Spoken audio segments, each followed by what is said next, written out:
ശോഭേ ശോഭേ, ദേ കല്യാണിക്കുട്ടിയുടെ അമ്മ വന്നിരിക്കുന്നു. കല്യാണിക്കുട്ടി ഇവിടെ ഇല്ലല്ലോ. അവൾ എവിടെ പോയി? ഇപ്പൊ എന്താ ചെയ്യാ?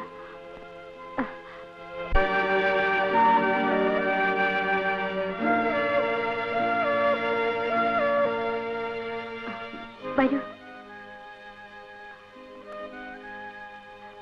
ഇരിക്കൂ. വീട്ടിൽ വിശേഷിച്ചൊന്നുമില്ലല്ലോ.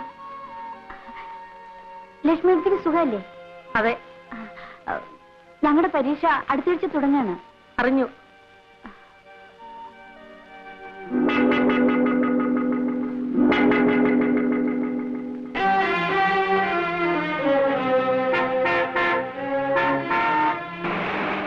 ഞാനിപ്പോ വരാം. അമ്മയ്ക്ക് കുടിക്കാൻ എന്തെങ്കിലും വേണോ?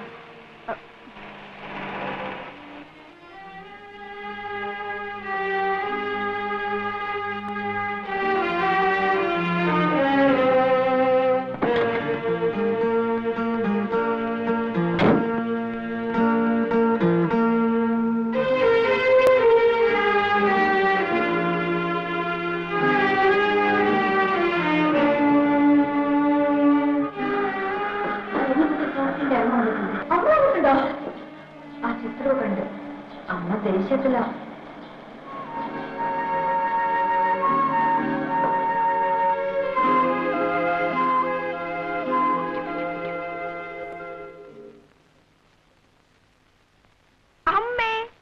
അമ്മ എപ്പോ വന്നമ്മേ?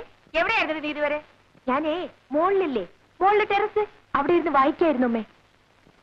എന്താ അമ്മേ വിശേഷിച്ച്? വിശേഷിച്ച് കാര്യമൊന്നുമില്ല. നിന്നെ ഒന്ന് കാണാൻ വേണ്ടി വന്നതാണ്.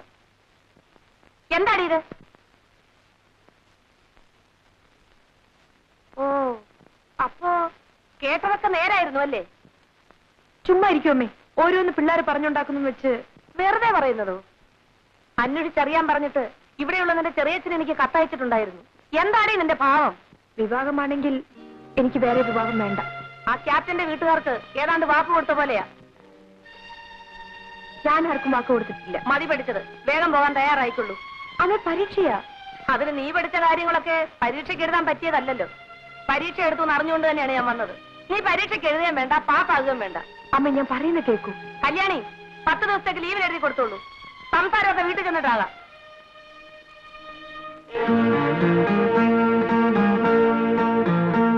പ്രഭു, മൈ ഡിയർ പ്രഭു, ഞാൻ വരാം കേട്ടോ.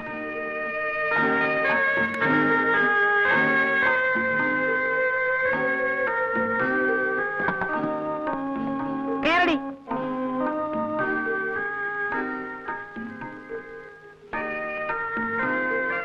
ശോഭേ, ശരി, പോയിട്ട് വരും.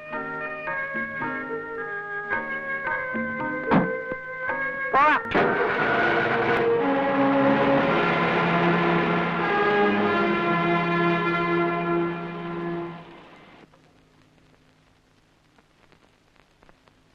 വീട്ടിൽ പോയി ചേട്ടനോട് പറഞ്ഞു കൊടുക്കൂ, ഒരു പെൺകുട്ടിയോട് നശിച്ചു.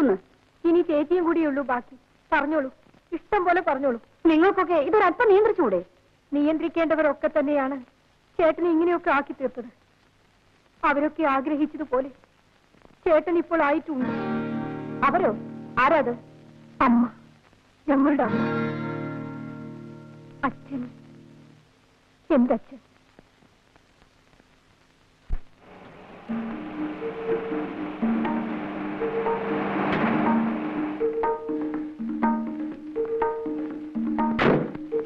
ലക്ഷ്മി എടുത്തി, ലക്ഷ്മി എടുത്തി.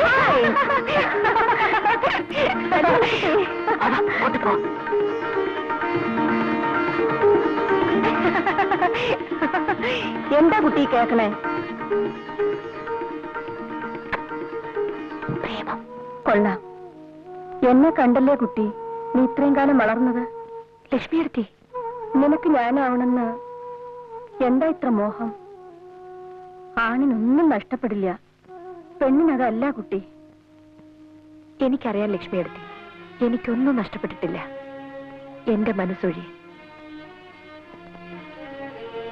വേറെ ഏതെങ്കിലും ഒരു ചെറുപ്പക്കാരന്റെ പേരായിരുന്നെങ്കിലും അമ്മയ്ക്ക് ഇത്ര അരിശം വരില്ലായിരുന്നു. വെറുതെ ആൾക്കാർ അതും ഇതും പറഞ്ഞുണ്ടാക്കുന്ന ലക്ഷ്മി എടുത്തി. പ്രഭുവിനെ എനിക്കറിയാം. അതല്ല മോളെ. പിന്നെ അയാളുടെ വീടിനെ കുറിച്ചും അമ്മയെക്കുറിച്ചും അച്ഛന്റെ മരണത്തെ പറ്റിയൊക്കെ എന്തൊക്കെയോ കേൾക്കണോ? എനിക്കറിയില്ല. അതൊന്നും തിരക്കേണ്ട ആവശ്യം എനിക്ക് തോന്നിയില്ല. നമ്മുടെ നാട്ടിലെ ആൾക്കാർക്ക് എന്താ ജോലി? പരദൂഷണം. അവനവന്റെ ജോലി നോക്കി നടന്നാൽ യാതൊരു കുഴപ്പമില്ല.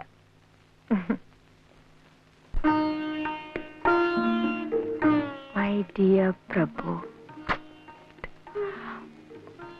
മൈ ഡാർലിംഗ് പ്രഭു, വേണ്ട, മൈ സ്വീറ്റ് ഹോട്ട് പ്രഭു.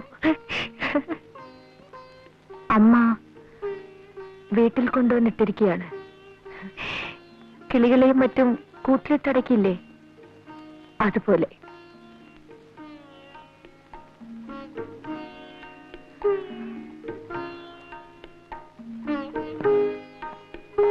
എന്തൊരു ഭംഗിയായിരുന്നു നമ്മളൊത്ത് കഴിഞ്ഞിരുന്ന ആ ദിവസങ്ങൾക്ക്.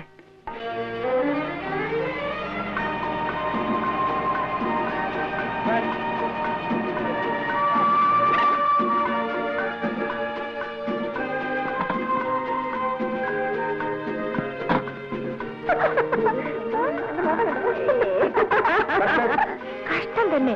എന്തായി കുട്ടികൾക്ക്? അവര് പിന്നെ എന്ത് ചെയ്യണം? ഓടിച്ചെന്ന് മാലയിടണോ? നിനക്കതിൽ ഹീറോ ആയിരിക്കും എന്ന് പറഞ്ഞ് ഇങ്ങനെ അങ്ങ് പേടിക്കാൻ തുടങ്ങിയാൽ അത് കുറച്ച് കടുപ്പം തന്നെയാ. ഒരാൾ സിസ്റ്ററിനെ കാണാൻ ഹോസ്റ്റലിൽ വന്നാൽ ഇങ്ങനെയാണോ പെരുമാറേണ്ടത്? അങ്ങനെ അങ്ങ് ആളെ പിടിച്ച് നിന്ന ആളാണോ? ഞാനൊന്ന് നോക്കട്ടെ. കല്യാണി, കല്യാണി,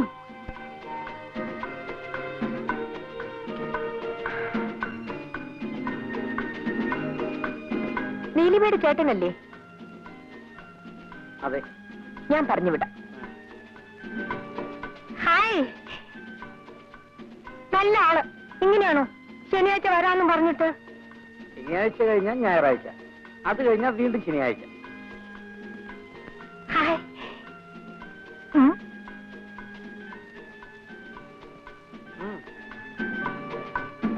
താങ്ക്സ്.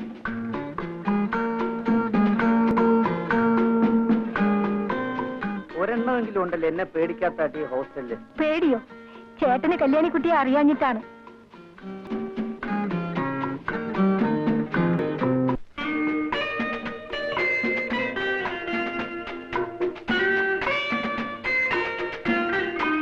ഇവരൊക്കെ ആരാ? ഹിപ്പികളാണെന്ന് തോന്നുന്നു.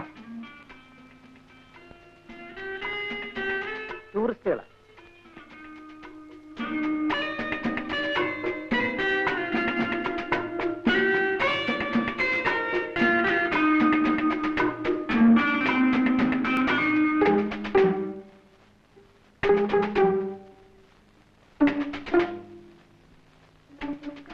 ഇതെല്ലാം ചില പഴയ ടെക്നിക്കുകളാ.